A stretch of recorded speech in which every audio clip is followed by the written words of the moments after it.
আন্তর্জাতিক ক্রিকেট কাউন্সিলের প্রধান নির্বাহী জিওফ অ্যালারডাইস হঠাৎ করে পদত্যাগ করেছেন। যদিও আইসিসি বিষয়টি নিশ্চিত করেছে, তবে পদত্যাগের কারণ এখনো খোলাসা করা হয়নি। তবে ক্রিকেট ভিত্তিক ওয়েবসাইট ক্রিকবাজের প্রতিবেদনে বলা হয়েছে, আইসিসিতে কিছু নিন্দনীয় কর্মকাণ্ডের জন্য অ্যালারডাইস নিজের পদত্যাগের সিদ্ধান্ত নিয়েছেন।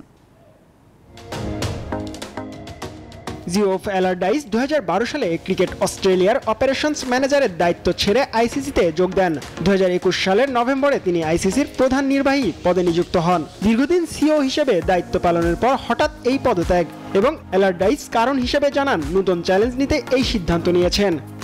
আমি বিশ্বাস করি পদত্যাগ করার এবং নতুন চ্যালেঞ্জ গ্রহণ করার জন্য এটাই সঠিক সময়। আমি আত্মবিশ্বাসী যে ক্রিকেটের সামনে রোমাঞ্চকর সময় অপেক্ষা করছে।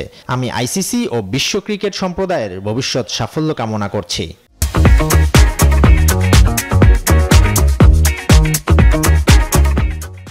আইসিসির চেয়ারম্যান জয় সাহা অ্যালারডাইসের পদত্যাগের বিষয়টি নিশ্চিত করেছেন এবং তার নিষ্ঠার সঙ্গে দায়িত্ব পালনের জন্য কৃতজ্ঞতা প্রকাশ করেছেন। তবে পদত্যাগের সঠিক কারণ সম্পর্কে কিছুই জানায়নি আন্তর্জাতিক ক্রিকেট কাউন্সিল।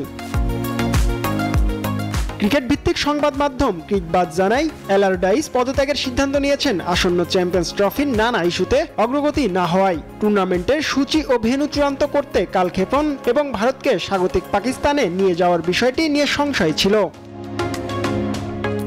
আরও অভিযোগ রয়েছে যে 2024 টি-20 বিশ্বকাপে প্রয়োজনের চেয়ে বেশি অর্থ খরচ করেছেন। এই অভিযোগের কারণে গত জুলাই আইসিসির বেশ কয়েকজন কর্মকর্তা পদত্যাগ করেন। ক্রিকবাজের প্রতিবেদন অনুযায়ী বিপদ বুঝে এবার অ্যালারডাইসও সরে দাঁড়ালেন। জিহাদ আল হাসান, নিউজ 24।